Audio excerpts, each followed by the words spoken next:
Okay, so the history of Mallow, small town, County Cork, starts right here. In the 1100s, Mallow developed as a defensive settlement protecting the River Blackwater, which was obviously a trade route. This was through the 1100s is when the Normans, Anglo-Normans from England, started coming into Ireland, when they started building castles. So this first castle built in this area was in 1185, ordered by King John from England. So these people were the Hiberno-Normans that settled in Ireland and assimilated with the culture. They basically were the rich people that ruled over the Gaelic Irish. Anyways, they developed this town, and it later developed into a plantation town with agriculture, people working the land, lots of farms around here. Well, okay, back to the castle. So in 1282, this castle area came into possession of the Earls of Desmond. Following the Geraldine Wars, the estate was confiscated by Elizabeth I of England, who granted it to someone else, a knight, who became the Lordship of Mallow. It was known as Desmond Castle. It fell into disrepair, as you can see here, and disused though around 1534, and a new castle was constructed on the same site. That might be the one built in 1585. I'm sorry, God, that's why I read. It's because of these dates all the time. It's still hard to keep track of. Not sure. I'll put that in the comments if this is the original castle from the 1100s or if it's the one from 1585. But it was built on the same site because then this was built. This was a fortified house believed to be built by the knight Sir Thomas Norreys, Lord President of Munster, the entire region of what is now County Cork, who died in 1599. So thinking that's the newer house that was built. Look at that massive house. How many rooms do you need? Jeez, pretty amazing. So the house remained in the family for 400 years, and it was placed though under siege by Richard Butler in 1642 during the Irish Confederate Wars, but it did not fall. It was captured again in 1645, and the house was badly damaged by a fire in the Williamite War and subsequently abandoned. Thinking that's that house. Yeah, regardless, this is where the city of Mallow begins as what we see today. Although there is archaeological evidence of different, peoples that lived in the region, of course, going back thousands of years. But for this city, Mallow, it starts right here at these ruins and this grand estate. Right here at Mallow Castle, Desmond Castle. The mighty Fitzgerald family have ruled all kinds of areas of Ireland. Spruced it up a little bit in the 1200s. That part, the tower there, is original from that time frame. And they ran the castle all the way into the Desmond Rebellion. So the Desmond Rebellion were local Irish that were trying to regain Irish territory and lands from English-aligned people. Same old story. So in 1581, something kind of gruesome happened. Sir John Desmond lost a struggle with English soldiers, and his lands were parceled out to them, the English soldiers around Mallow here, and his body was dismembered and hung from the gates of Cork. Ooh. So then after the uprisings, the Lord President of Munster, which was this region of County Cork now, Norrey took over the castle, and Sir Thomas, though, was fatally wounded by a thrust to the neck from a pike, assisting the Earl of Essex in a botched expedition. Crazy. So the Norrey brothers, though, still held on to the castle, and they added some of the additions that you see there behind me. A couple other things happened nearby here. The Confederate War. Confederate-English War. Ooh. So during that war, the town of Mallow was sacked and burned. Looks like it was in 1645, 1647, but the castle held out. And the Parliament forces versus the Confederate forces. November 1647, 5,000 men died in a big battle right here in the field. Parliamentary armies clashed with the Confederates. And another thing happened not long after here, 1690. More violence. McCarthy marched from Cork to destroy Mallow Castle on order of King James II. The Williamites under Colonel Dundas burned the bridge to stop the Irish advance and then savagely defeated them in a meadow not far from here. Mallow Castle was so badly damaged during this war that the Jephsons were forced to abandon it. Okay, that's when they abandoned it. Alright, so in medieval times, this area was known as the Great Bog. Mine water. I'm not even gonna say the Irish Gaelic. But this was an abbey that was established here. It was believed to be established in 1199 AD by the Knights Templar of Crusade and so much more fame, mysterious connections to many things. They were also here in Ireland. The exact foundation date, though, is not known. The earliest reference to the abbey was 1290 AD. Some of the ruins are over there, not as accessible. So it was a Catholic abbey where the warrior monks, the Knights Templar, had agriculture and did a bunch of activities, brewed beer, a bunch of other cool stuff. So sections of the original enclosed walls with the two towers still survive. Not sure what section that is, but there's also some ruins back here a little bit. So there's a ruined mill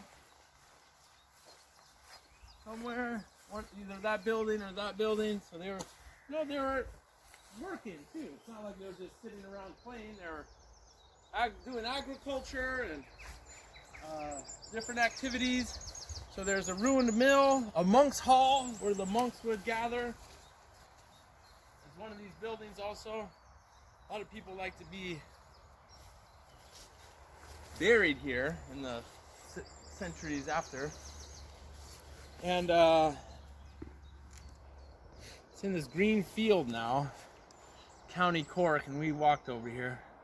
It's amazing. Anyways, so the Knights Templar transferred it to another order of knights called the Hospitallers. So they were in the Holy Land for a long time. They had castles there and everything. Until 1291, they were ran out by Muslim forces. Then they went to Malta and the Mediterranean. And somehow a group of them got here, Cork, Ireland. Probably because around that time, the 1100s, 1200s, the Normans who were in southern Italy and several other places, Sicily, England, the Norman people, France, they were all over France. They also were here, coming here, building castles, all dotting this landscape and stuff, and kind of taking over and mixing in with the Irish people. Anyway, so those Hospitaller knights came here. They even had a brewery here, making beer. Oh, those monks. They were the purveyors of the finest ales of the day. We have a lot to thank for the beer culture of today. For Catholic monks, actually, in the old days. And I heard about the monks of old Ireland. They would get a crazy allotment of beer per day, like something like 6 pints a day, and they would have like mead and wine, and they were drunk, man. It's crazy, but it's interesting. They were having a good time, I guess, praying and drinking. It's a pretty intense story, but that was obviously happening here. They were brewing beer on this site. It came under control of someone called the McCarthy's families in the 1500s. Sound like Irish name. And then it was closed down in 1548 after Henry VIII ordered the dissolution of all monasteries. And the land was granted by the crown to the McCarthys, but the abbey was left to ruins as it stands to this day. Ireland was part of England in those days. Rest in peace to the people here. forgotten about, like so many more Catholic abbeys to take away their power and start the Church of England and Church of Ireland. But yes, this is included in this Mallow area, County Cork history. 1199, or maybe earlier. Ooh man, this is what it's all about. Next stop is this 900-year-old castle ruins up there. Sun's coming out a little bit. We're walking around. Oh, crazy. County Cork. Alright, this is Barnet's Castle ruins out here on top of a hill in beautiful County Cork. It's really awesome. So you can tell that it's built up here on this hill to see from all directions. You know, any invading peoples from any side. The Irish countryside was notorious for centuries for roving bandits and people that were mad that others were coming in on their land, different Irish clans and stuff like that. It was really dangerous. So the Normans, Anglo-Normans that came over from England, kind of by invitation from a certain Irish clan that wanted to vanquish his enemies of another Irish clan. So they allied to do that, and then they ended up, Normans just kept on spreading around. But it was, they more intermingled with the people instead of directly ruled them at first. So it was kind of interesting. Anyway, the Normans were the first to build castles in England, the first to build castles in Ireland. These fortified buildings sprouted up all over the place. Ooh, all kinds of cool birds live up in the castle now. It was built in the late 1200s, around 1275, something like that, nearby to Mallow, a little bit down there, and the large city, the walled city of Cork, down that way a little bit. So there was dozens of these all over the countryside around here. Only called the Cogans. Maybe they still own the land because they blocked it off, so you can't go into it. But they were the Anglo-Norman lords who founded the nearby town of Ballynomona, which is still here to this day, and who donated the lands to the Hospitallers to build the abbey. That bird is loud up there. The abbey ruins are actually right down over there. We just saw it a second ago. The castle was said to have been destroyed by Cromwell's forces, the English forces, in 1651, after they came through here, after the English Civil War. And it's left to ruins to this day, and I found it. Alright, so this is the famous clock tower and main street of Mallow. So after the medieval times, late 1500s is when Mallow really started developing and growing as a market town, mostly because of the rich agricultural land surrounding it. You can even smell the cows right now. There's tons of cows here. A huge butter company that I think you can find worldwide, but definitely in Ireland, is right down the road. The major factory is here in Mallow.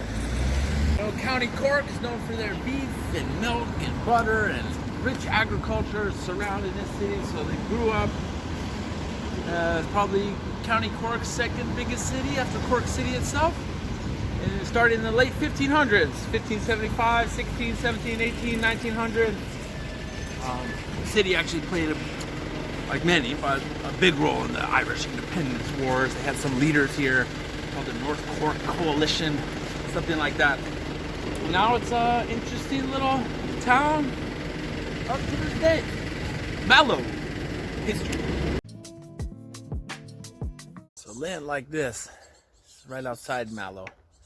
Sheep farm, medieval castle area. This is what the Ireland that all my ancestors were from. Originally, their families, before, you know, going to bigger cities, was farmland like this. Green, small communities. Ireland, for sure. Some of them right around here. Look at that hair. I wonder if those Irish had the hair like that. Ancestry. My ancestry has to do with this area, I think. Not the abbey. But I found a record, Ancestry.com, on someone else's research, and it got buried like things do on Ancestry.com with the thousands and thousands, millions of documents really, and I couldn't find the specifics of it. But there was a record for someone related to me, a marriage occurred at what it said was called Mourne Abbey, which is this. But it happened in the 1700s, so it was after, you know, this was a ruin. They could have got married at it. People are still buried here. That's a possibility. Had an outdoor wedding out on the grass. Could have been, or it could have been a nearby church. I'm not sure, but that was on the marriage certificate. This place, 1200 AD, Knights Templar built abbey and church. Incredible! Wow. Alright, so we're here in Mallow, and I somehow lost this record, but this is about 30 kilometers north of Cork City, Cork County, and there's an ancestral connection. I saved it years ago, saved this town. Something happened here, so let's talk about these people. So Catherine Sheehan, 1832 to 1910, she was from Cork City. And her parents, Simon Sheehan and mother Mary Sheehy or Murphy, were also from a smaller village in Cork. Here, a little bit more that way.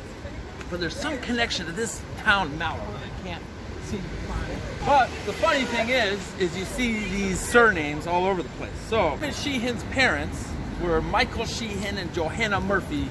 They were from the late 1700s, but not a lot is known. They're also from County Cork. Here is a pub, really old, sadly closed. I would love to have a pint in there, from 1821, called Murphy's. Woo. It's a common name. There's a beer called that too. City of Mallow. Really cool. I always love this. So happy to do mini day trips again. The old clock tower. Cool. All right, so here's another old pub named Sheehan, the other surname from the other person. Gotta be a connection, man. And also very cool. Down here is the old butcher shop that's on our same block, but there's 5 locations all around County Cork. It started in 1870. And what is the name of it? It's named Sheehan Brothers. Same name. Was it an uncle, a cousin, brother, sister, some kind of sibling? A lot of people had, like, 9, 10, 11 kids back in those days. So think about all the family relations. She left County Cork 1857. This store opened in 1870.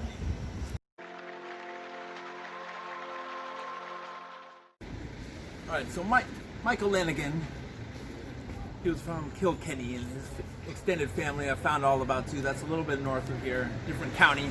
Can't go there, can't travel outside the county, but I think he moved to Cork for work, Cork City. He met Catherine Sheehan. This was rough times, so you had, in the mid-1800s, so you had to move around a lot for work. This is what people told me that I connected with, including Alex Lanigan, my 4th or 5th cousin that I found through DNA matching. He lives up near Dublin. He's related to these people too. So they got married in Cork City, where we've been the last 3 months. Then they, for some reason, moved to Limerick, where they had a baby, 1857. And from there, with their baby in tow, they decided to get to America, where one of them had family, New York City. So they went from Limerick with a baby, remember, 1857, to Liverpool, where we were in England, a big port where many ships go from, and a lot of Irish left from. Remember, at this time, Ireland was part of the United Kingdom, the entire country. They jumped on the boat from there, went on the month or so journey across the ocean, landed in Ellis Island, New York, where I also lived for 3 years, so it's crazy the connections. I visited that island. They stayed with the baby until he was about 3-4 years old, James Michael Lanigan. They lived in New York, probably Manhattan, the Irish neighborhood, tenements potentially, for like 3-4 years. They bounced around a little bit to Pennsylvania and some other areas. But they ended up settling around the Washington, D.C. area. And places like this is out where it all started. Mallow, Cork City, and all the little towns dotting around here in the farmland. And one other crazy family connection comes from way back in the 1400s from my dad's side.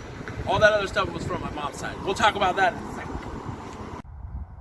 Alright, so one more ancestor lived in an Ireland that looked more like this.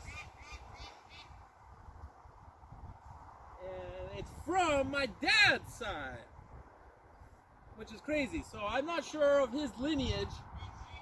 He probably wasn't Irish, but he was born in a place with a castle kind of like this called Shanballymore in 1410. His name was Samuel Sadler. And his son moved to Wales and was a knight, and then that got connected with England and ended up being pilgrims in early American history. But that man, Mr. Sadler, castles like this is what he probably was dealing with. And this is the kind of land. Shanballymore is just up that way, probably about 20 kilometers. And hey, also, why not shout out to a bunch of people from Tipperary also that are from my mom's more recent Irish side. That's just up that way a little bit. Ancestral lands, hundreds of years, just like this. Beautiful Emerald Isle of Green Ireland. Shout out to all the ancestors that are part of me. And my about 25% Irish, give or take. Irish, Scottish. Gaelic. Look at this, beautiful. Oh man.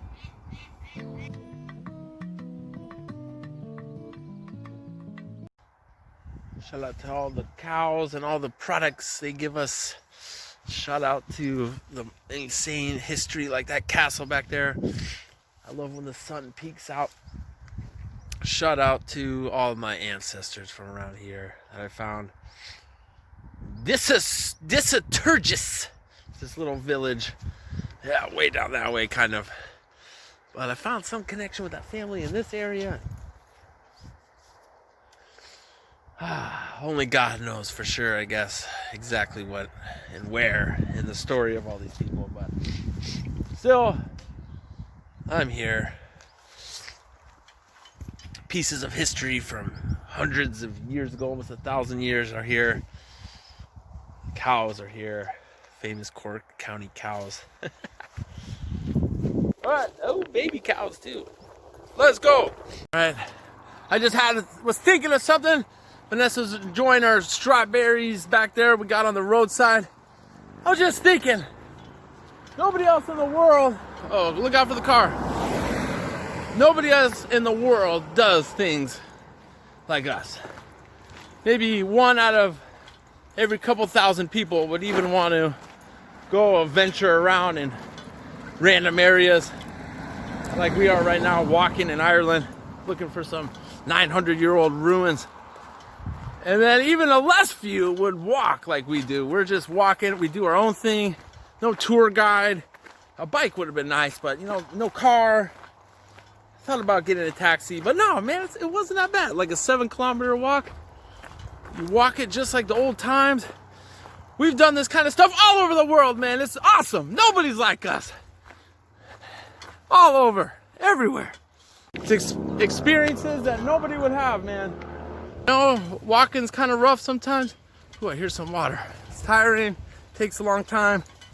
I got a little flask of hooch, actually, for the walk back. We're gonna go through the countryside. But no one's like us, man. No one's willing to.